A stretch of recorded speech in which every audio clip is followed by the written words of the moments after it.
This question is from CBSE 2024 physics examination. The statement of the problem is a battery of unknown EMF E and internal resistance R is connected in a circuit as shown in the figure. This is the figure which is given.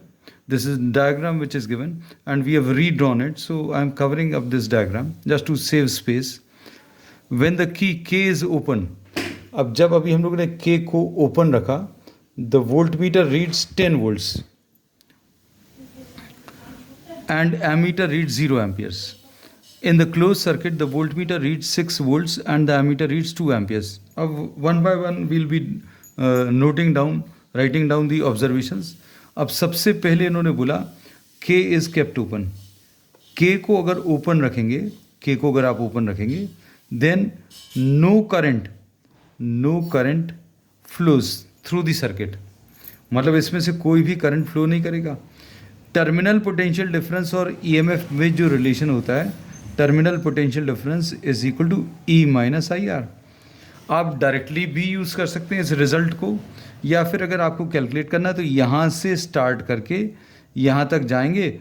इस point का potential, suppose we are writing down this as small A, इसको अभी हम लोग small B लिख लें, तो V A minus of E, आप जो भी साइन कन्वेंशन यूज़ करते हैं वो यूज़ कर सकते हैं, V A minus E and plus I R is equal to V P. तो V A minus V P की वैल्यू ये ही आ जाएगी, E minus I R. So I am saying that this is the terminal potential difference V A minus V P.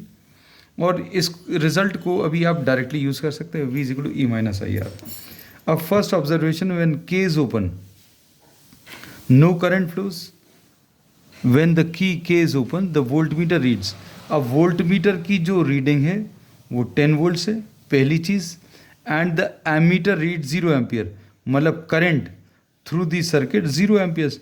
और ये obvious भी है, अगर ये नहीं भी दिया होता तो भी अभी हम लोग इसको अपने मन से लिख सकते हैं. You can assume this. When no current flows, मतलब K is open, no current flows and I can be taken equal to 0. ठीक है. अब इसमें वैल्यूज़ को अगर आप रख दें तो V की वैल्यू 10 वोल्ट्स आ गई, ये E ऐसा ही लिखा है. I की वैल्यू अगर 0 रखें तो 0 इंटू आर, मतलब इससे E की वैल्यू 10 आ जाएगी.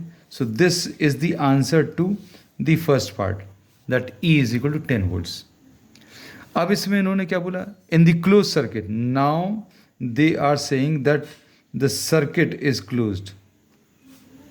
Closed.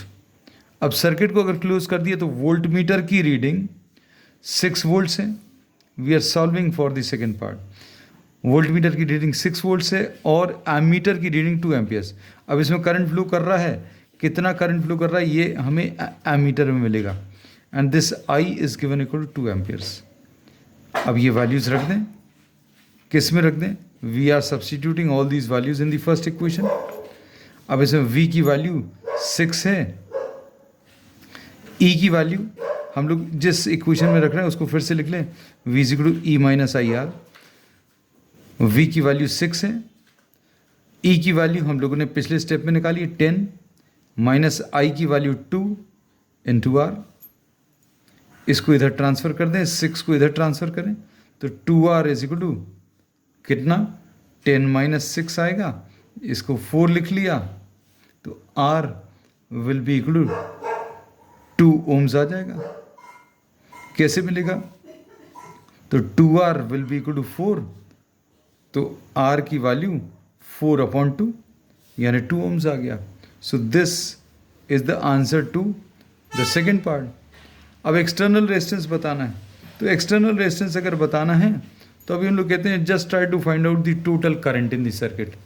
The current in the circuit का formula I will be equal to E the EMF of the circuit upon the total resistance. ये कैपिटल R है, ये स्मॉल r है, EMF E है, तो E upon total resistance is R plus small r. अब हम लोगों को इसमें वैल्यूज़ जो मालूम है सब्स्टिट्यूट करो. I की वैल्यू कितनी है, I की value is 2 amperes is equal to E की वैल्यू 10 वोल्ट्स है divided by capital R plus small r. ये 2 5 10 आ जाएगा, तो तो capital R plus small R की वैल्यू 5 आ गई। अब इसमें स्मॉल आर की वैल्यू 2 है ये, तो capital R plus 2 is equal to 5। इससे कैपिटल आर की वैल्यू 3 ओम्स आ जाएगा। So this is the answer to the last part of this question.